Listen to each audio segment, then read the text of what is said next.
سلام تماشابینان گرامی، خلاصه خبرهای مهم 13 آگوست تاجیکستان و منطقه را از پایگاه خبری بامداد برایتان پیشکش میکنیم. شروع میکنیم از یک نگاه کوتاه به سرخط خبر مهم روز. در این برنامه باز یک جنجال در کشتی اپوزیسیون تاجیک، گروه 24 سخنگویش را راند. 8 سال حکم زندان رئیس دادگاه 5 در نیم سال 10 سودیا را به جوابگری کشاندند. ساکن وحدت همسرش را از رشک چند کار زده سپس خودش را آتش زده است. مرگ 7 نفر در 6 صدمه روزهای 9 و 2 آگوست در مرکز و جنوب تاجیکستان. و اکنون تفصیلات خبرها. شیر محمد شایان، رئیس دادگاه عالی تاجیکستان، روز 9 آگوست سال 2024 در نشست خبریش تصدیق کرد که در نیمه اول سال جاری 3 دادرس یا سودیا به جوابگری جنایتی و 7 دادرس دیگر به جوابگری انتظامی کشانده شدند. از جمله شایان خبر داد که رئیس سابق دادگاه نویه 5 بختیار عبدالرحمن زاده با حکم دادگاه به 8 سال زندان محکوم شده است. او افزود که دادگاه عالی عبدالرحمن زاده را بر اساس ماده 319 و قسم 4 ماده 247 کودکس جنایتی تاجیکستان در گرفتن پاره از جانب شخص منصبدار و قلابی به مبلغ خیلی بزرگ گناهکار شناخت. عبدالرحمن زاده ماه ینور از جانب کارمندان اگنتی مبارزه با کروپسیا برای پاره‌خوری دستگیر شد. شیر محمد شایان خبر داد که همچنین علیمزاده حنیفه اکبر دادرس دادگاه شهر کولاب و مجیدزاده فردوس مجید دادرس دادگاه شهر ریوکند نیز به جوابگری جنایتی کشانده شده، یکی از آنها جریمه و یکی دیگر محکوم به زندان شده است. شایان درباره مشخصاً به چه ابدار دانسته شدن این دو دادرس و چه جزا گرفتن هر کدامش تفصیلات نداد. قبلا با فرمانهای پرزیدنت بختیار عبدالرحمن زاده، فردوس مجیدزاده و حنیفه علیمزاده با دلیل بنابر صادر نمودن کرداری که شأن و اعتبار سودیا را پس میزند از وظیفه هایشان رانده شدند. پرزیدنت امامعلی رحمان با این تدبیر صادر نمودن کرداری که شأن و اعتبار سودیا را پس میزند رئیس دادگاه نویه شمس‌الدین شاهین ظاهر مومنزاده را نیز از وظیفه راند و طلب کرد که او را کاملا از نظام دادگاهی برانند.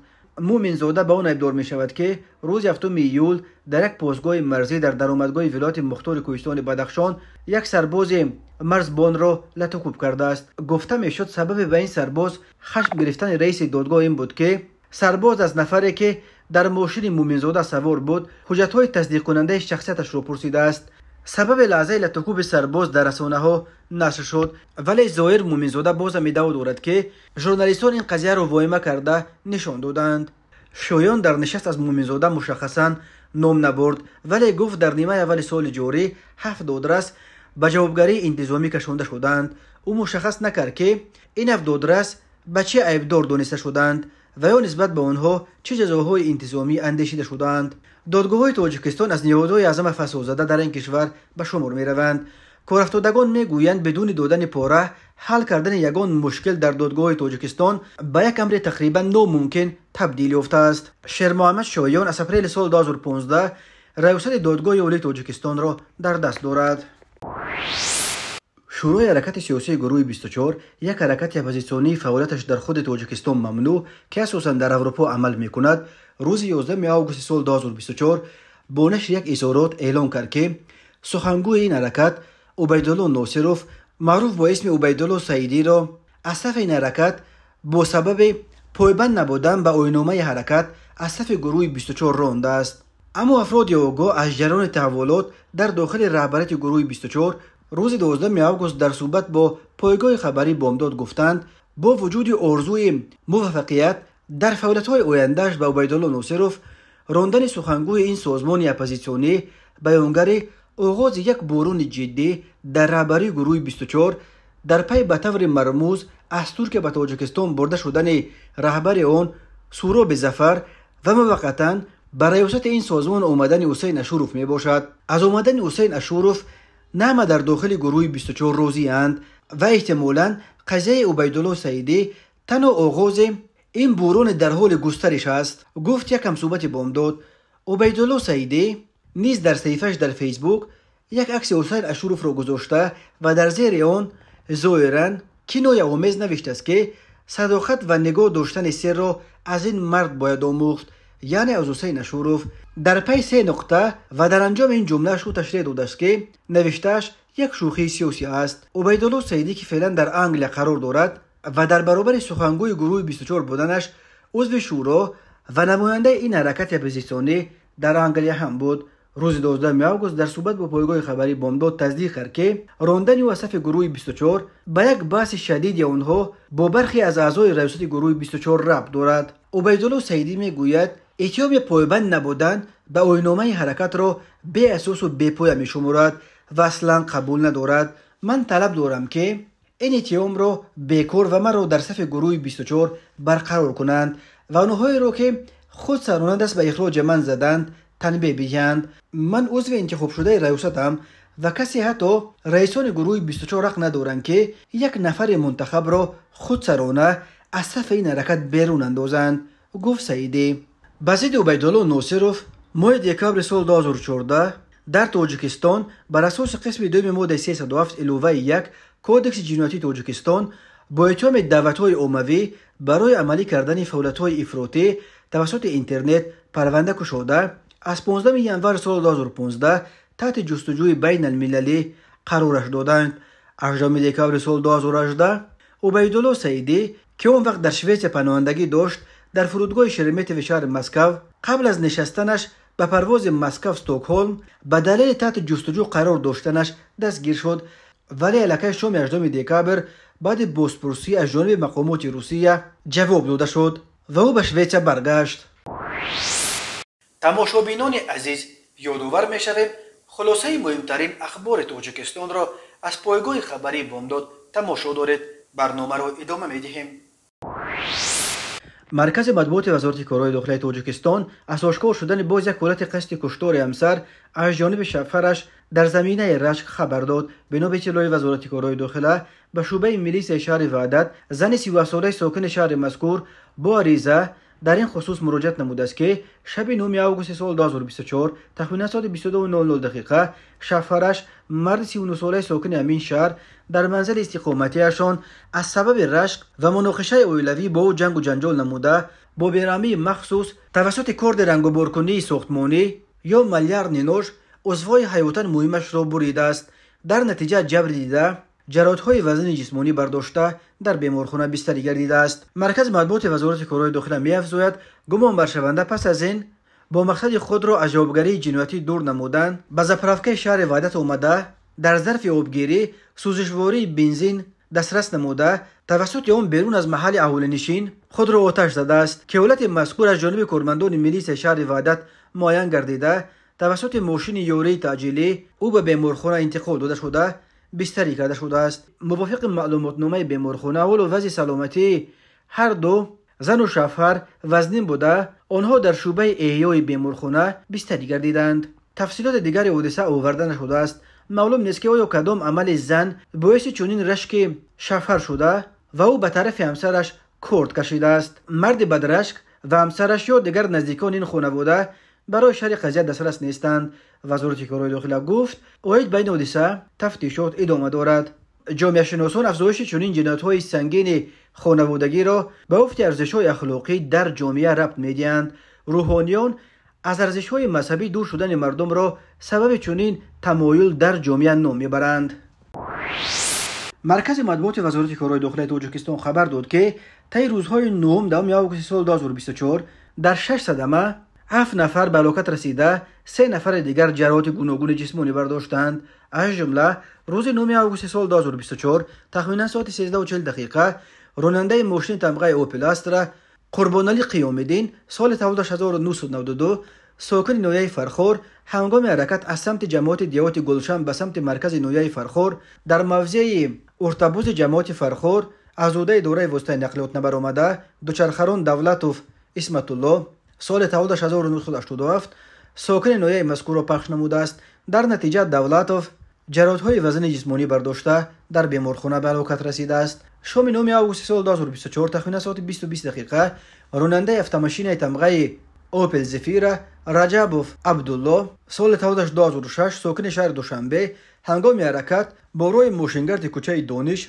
از سمت کوچه عینی به سمت کوچه مستانگل شهر دوشنبه از روده دوره وسطای نقلیات برآمده پیادهگرد نظرو و کوگینیسو سال تولدش 1997 ساکن نویه همدانی را پخش نموده است. در نتیجه پیادهگرد نظرو و جراحت‌های وزن جسمانی برداشته از جانب خود راننده به بیمارخانه دسترس گردیده پس از چند دقیقه در بیمارخانه به هلاکت رسیده است. صبح بر وقت 2 آگوست سال 2024 تقریبا ساعت 04:00 دقیقه راننده ماشین تمغه اوپل استرا ظریفوف دلشاد سال تولدش 2001 ساکن شهر دوشنبه هنگام حرکت با روی ماشینگرد کوچه ساحلی از سمت کوچه فردوسی به سمت کوچه دهوتی شهر دوشنبه از عهده اداره وسطای نقلیات برآمده دوچرخران محیدینوف قربانعلی اسامدینوویچ سال تولدش 1961 ساکن نویه ورزاب را پخش نموده است. در نتیجه نام برده جراحت‌های وزن جسمانی برداشته از جانب خود راننده به بیمارخانه دسترس گردیده پس از چند دقیقه در بیمارخانه به هلاکت رسیده است. صبح 2 آگوست سال 2024 تقریبا ساعت 07:30 دقیقه راننده ماشین تمغه اوپل استرا روزیف نعمت الله سال تولدش 1966 ساکن شهر کولاب هنگام حرکت از سمت شهر کولاب به سمت شهر دوشنبه در حدود جماعت دهات گلستان نویه واسه از عهده دوره وسطای نقلیات برآمده به طرف چپ رو برآمده ماشینش را چپ کرده است.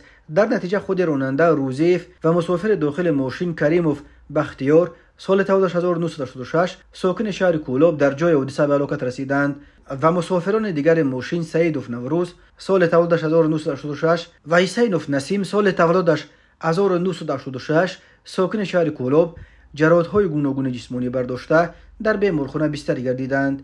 نیمه دوم روز 2 آگوست سال 2024 تقریبا ساعت 17 دقیقه راننده ماشین تمغه تویوتا خلیلوف نعمت سال تولدش 2005 ساکن شهر بختر هنگام حرکت به سمت ترمینال سفر در حدود شهر بختر از عهده اداره وسطای نقلیات برآمده به قفای ماشین بارکش تمغه کماز که در کنار راست راه ایستاده بود برخورده است. در نتیجه راننده تویوتا خلیلوف در جای حادثه به هلاکت رسیده.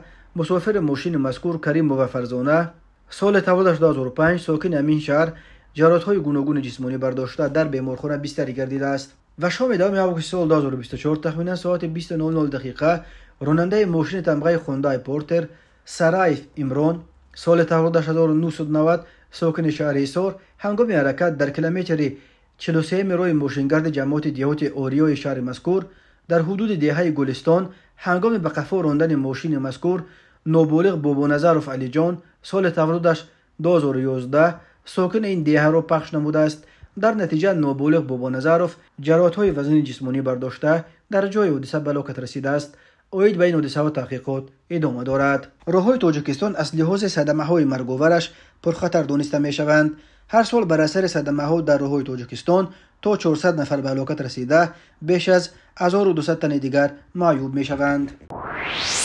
و شعبه وزارت کارهای داخله در نویه فردوسی با عریضه مرد 46 ساله ساکن شهر دوشنبه مراجعت نموده است که 7 آگوست سال 2024 تخمینا ساعت 21:00 دقیقه در کوچه باربد پایتخت شخصان نامعلوم با روی زورآوری و تحت استفاده از کارد آشخانگی تلفن موبیلی پسر نابالغ 14 سالش تمغه خواوی رو که ارزشش 7000 سومونی رو تشکیل میدهد گرفته از جای حادثه غیب زدند. هنگام گذراندن چهاربینی اپراتیوی جستجویی از جانب کارمندان میلیشیا معاین کرده شد که این جنایت را جوان 18 و 19 ساله ساکنان شهر دوشنبه و نویه 5 صادر نمودند. از روی حادثه مذکور تفتیشات ادامه دارد. در نتیجه گذراندن چهاربینی اپراتیوی جستجویی از جانب کارمندان میلیشیا مرد 49 ساله ساکن شهر ایسار با گمان قصداً رسانیدن ضرر وزنی به سلامتی دستگیر کرده شد. گمانبر شونده 25 ایول سال 2024 تخمیناً ساعت 19:00 دقیقه در حدود دهه میرآباد جماعت دهات ترسونزاده شهر ایسار بنا به سر زدن مناقشه مرد 40 ساله ساکن شهر مذکور را قصداً مورد رتکوب قرار داده است. در نتیجه جبر دیده جراحت وزن جسمانی برداشته در بیمارخانه بستری گردیده است. اوید به این حادثه نسبت به گمانبر شونده پرونده جنایتی با قسم 1 ماده 110 کودکس جنایتی جمهوری تاجیکستان آغاز کرده شده تفتیشات ادامه دارد. به شعبه وزارت کارهای داخله 2 در نویه باباجان غفورov با عریضه مرد 41 ساله ساکن نویه مذکور مراجعت نموده است که ماه اپریل سال 2024 شخصان نامعلوم با راه فریب به باوریش درآمده 117 سر چاروای کلان شوخدار را که ارزش عمومیشان 2,145,000 سومانی را تشکیل میدهند گرفته از اون مبلغ 1,917,000 سومونی شد داده از برگردانیدن مبلغ باقی مونده 228,000 سومونی تا حال سرکشی نموده ایستادند. هنگام گذراندن چهاربینی اپراتیوی جستجویی از جانب کارمندان میلیسیا معین کرده شد که این جنایت را مردان 35 سی و 43 ساله ساکنان شهر بوستان و نویه باباجان غفوروف صادر نمودند که دستگیر شدند. نسبت گمان به شوندگان پرونده جنایتی با قسم 3 ماده 247 کودکس جنایتی جمهوری تاجیکستان آغاز کرده شد. تفتیشات ادامه دارد. اینچنین به شعبه وزارت کارهای داخله در نوع اسماعیل سامانی عریضه مرد 30 ساله ساکن شهر دوشنبه وارد گردیده است که 31 دکامبر سال 2023 مردان 32 و 39 ساله ساکنان شهر دوشنبه به باوریش در آمده از او $200,000 امریکایی را برای گذرانیدن بازی طریق اینترنت گرفته وعده دادند که بعد گذراندن بازی مبلغ مذکور را در مدت 1 ماه برمیگردانند، اما تا حال آن را برنگردانیده فریب کرده گشتند. اوید بین حادثه تفتیشات ادامه دارد. تماشابینان عزیز و گرامی، این بود مرور به خلاصه چند خبر مهم امروز تاجیکستان. خبر و گزارش‌های بیشتر از تاجیکستان و درباره تاجیکستان و اطراف آن را در سامانه پایگاه خبری بامداد در این نشانه پیگیری نمایید: www.bamdad.com. خوش باشید.